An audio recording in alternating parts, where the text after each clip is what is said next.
Assalamualaikum warahmatullahi wabarakatuh. Kelompok 2 atas nama anggota 1. Ratna Hartami Musdalifah 1902010091, Intan Anis Nursa Putri 1902010093, Muhar Mansyah Pangestu 1902010100, Filan Tribowo 1902010120. Apa itu persepsi? Apa itu konsumen? Apa saja faktor-faktor yang mempengaruhi tingkah laku konsumen? Pengertian persepsi. Persepsi adalah proses memberikan makna atas rangsangan-rangsangan yang diterima alat sensor kita, mata, kulit, lidah, telinga, hidung. Menurut Asal, persepsi adalah proses yang digunakan oleh seorang individu untuk memilih, mengorganisasi, atau menginterpretasi masukan-masukan informasi agar mereka memiliki pemahaman yang lebih berarti. Menurut Stefan dan Kanut, persepsi adalah proses yang dilakukan individu untuk memilih, mengatur, menafsirkan stimuli ke dalam gambar yang berarti.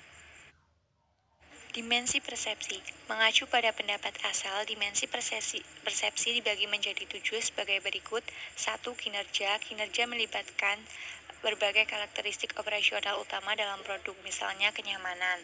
Yang kedua, pelayanan, mencerminkan kemampuan toko dalam memberikan pelayanan kepada konsumen terkait dengan produk yang dipasarkan.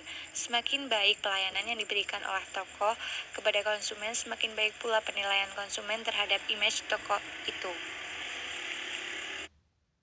Yang ketiga yaitu ketahanan, mencerminkan daya tahan produk tersebut. Apakah produk tersebut tahan lama atau tidak? Konsumen akan merasa nyaman dalam pembelian suatu produk apabila produk tersebut telah benar-benar teruji dan tahan lama. Yang keempat, keandalan, konsistensi dari kerja yang dihasilkan suatu produk. Dari suatu pembelian suatu produk kemudian melakukan pembelian berulang terhadap produk tersebut dan merasakan kepuasan yang sama atas kinerja produk itu, maka produk itu dikatakan mempunyai keandalan. Yang kelima yaitu karakteristik produk.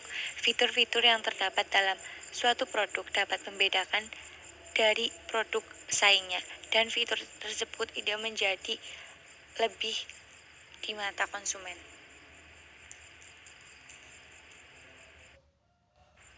Yang keenam, kesesuaian dengan spesifikasi merupakan pandangan mengenai kualitas produk manufaktur sesuai dengan spesifikasi yang telah ditentukan dan teruji. Konsumen akan merasa dibohongi apabila produk yang mereka gunakan tidak sesuai dengan spesifikasi kualitas yang ditawarkan perusahaan, sehingga akan memberikan penilaian yang buruk pada produk tersebut. Yang ketujuh yaitu hasil, mengarah pada kualitas yang dirasakan yang melibatkan 6 dimensi sebelumnya. Jika perusahaan tidak dapat menghasilkan hasil akhir produk yang baik, maka kemungkinan produk tersebut tidak akan mempunyai atribut kualitas lain yang penting yang dapat menarik perhatian konsumen.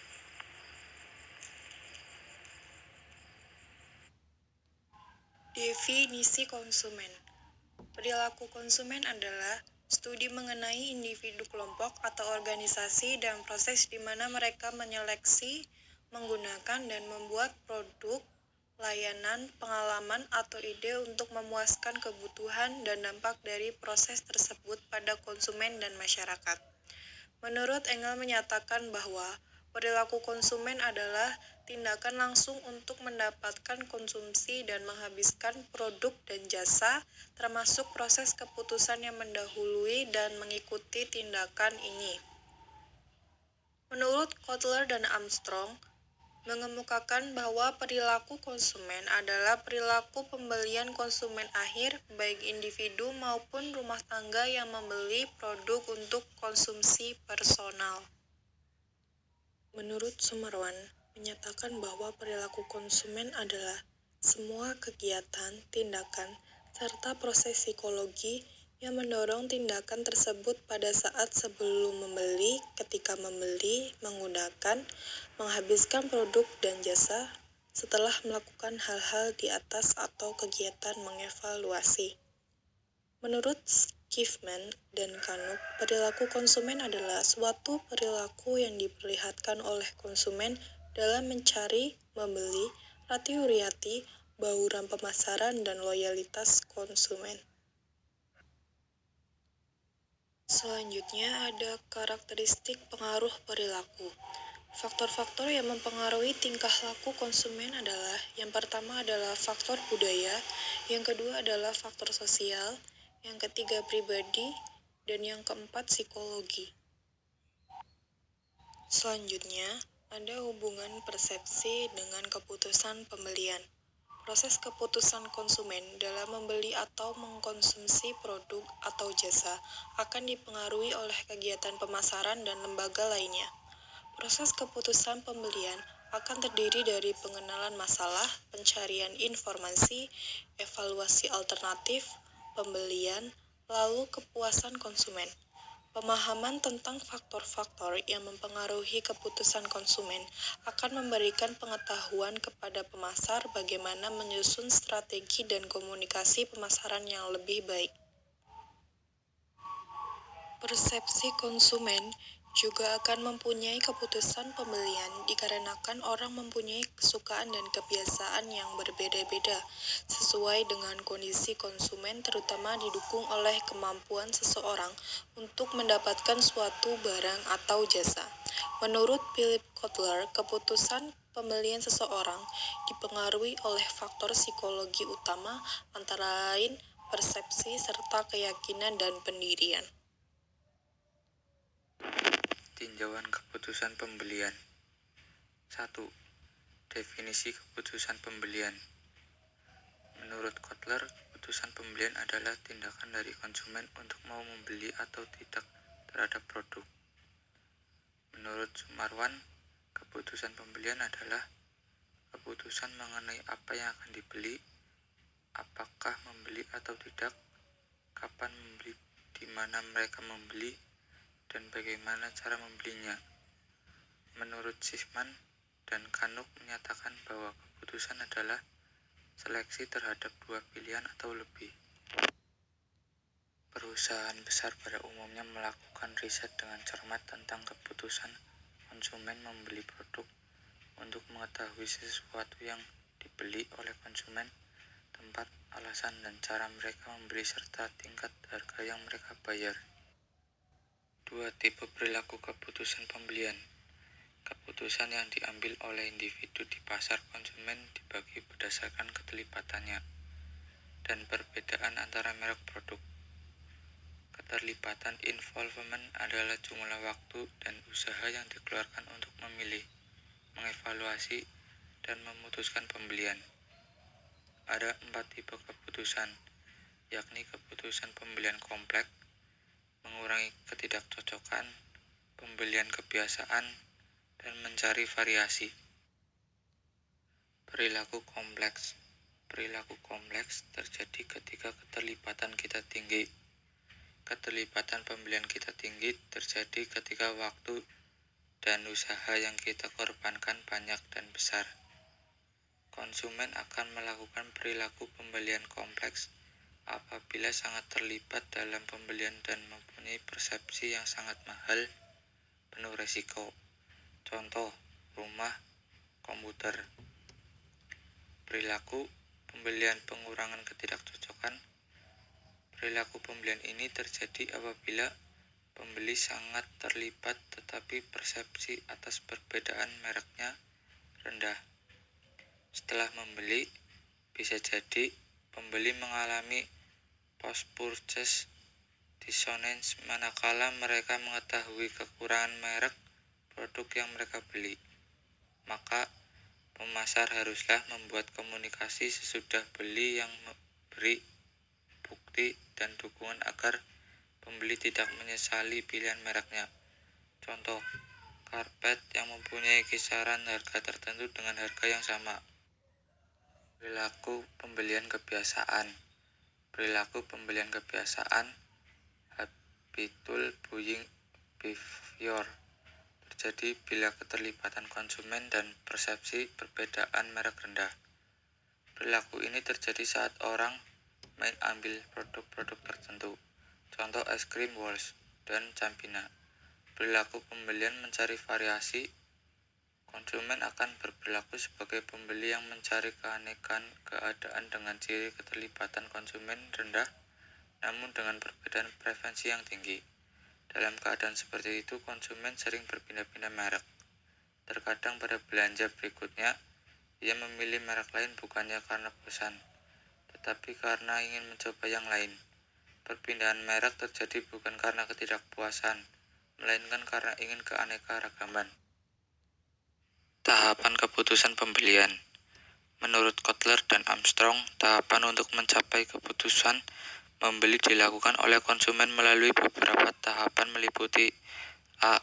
Mengenali kebutuhan. Ini merupakan tahap awal di mana seseorang merasa memiliki kebutuhan, keinginannya harus dipenuhi.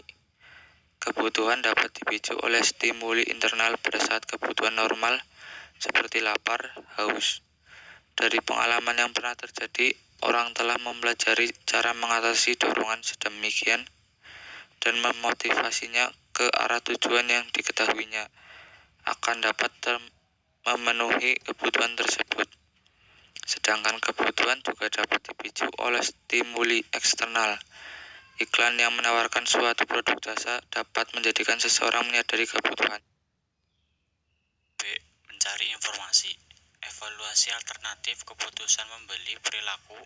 Setelah membeli tahapan ini, produsen atau pemasar perlu menetapkan faktor dan keadaan yang dapat memicu konsumen mengenali kebutuhannya.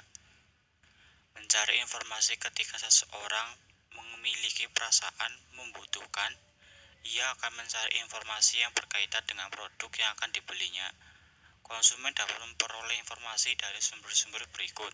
1. Individu, keluarga, kawan, tetangga, kerabat. 2. Komersial, iklan, wiraniaga, penyalur, kemasan, pameran. 3. Umum, media massa, lembaga konsumen. 4. Pengalaman, penggunaan produk, pemilikan produk, dan pengujian produk.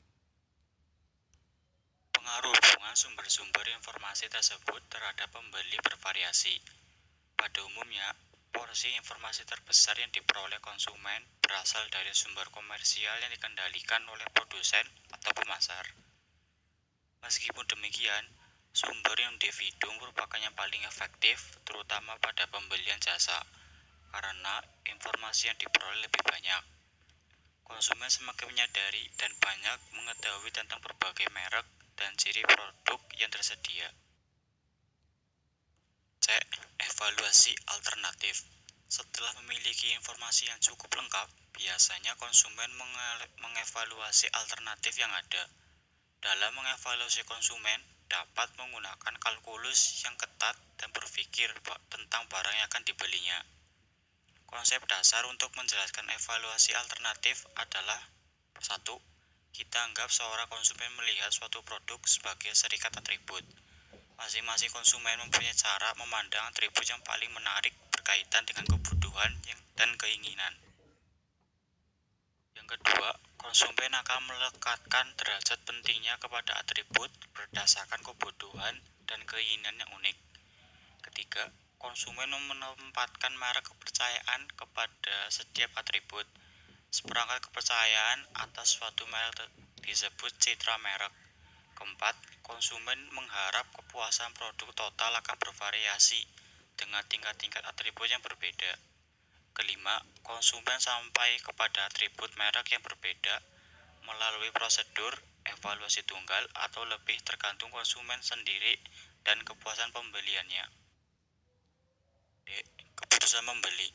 Pada tahap evaluasi, konsumen menyusun peringkat merek dan membentuk tujuan pembelian. Biasanya, keputusan pembelian konsumen akan menetapkan untuk membeli merek yang paling diminati. Tetapi ada dua faktor yang dapat muncul di antara tujuan pembelian dan keputusan untuk membeli. Faktor yang pertama adalah sikap dari pihak lain. Tujuan pembelian juga dipengaruhi oleh faktor situasi yang tak terduga. Konsumen menetapkan tujuan pembelian berdasarkan beberapa faktor, di antaranya pendapatan keluarga, harga yang diperkirakan terjangkau, dan manfaat yang akan diperoleh dari produk. Dan yang terakhir, sikap setelah pembelian. Tugas produsen atau penjual bukan berakhir pada saat produk laku terjual. Setelah melakukan pembelian suatu produk, konsumen dapat memperoleh kepuasan atau sebaliknya merasa kecewa dengan produk yang dibeli. Kondisi ini akan berpotensi membentuk perilaku pembelian pada minat konsumen terhadap produk produsen atau penjual. Aspek pasca pembelian menentukan apakah konsumen bisa terus menjadi pelanggan kepada kita atau ia akan beralih pada produk pesaing. Ketika pelanggan kita puas, kita harus mencoba terus menjalin dan mempertahankan hubungan kita dengan mereka. Ketika mereka tidak puas, kita harus mencoba untuk mencari tahu penyebab ketidakpuasan tersebut dan berusaha menarik kembali pelanggan tersebut. Sekian presentasi dari kelompok kami. Apabila ada kesalahan kata ataupun kesalahan dalam mengetik, mohon dimaafkan. Dan apabila ada yang belum jelas atau ingin dipertanyakan, kami persilahkan. Terima kasih. Wassalamualaikum warahmatullahi wabarakatuh.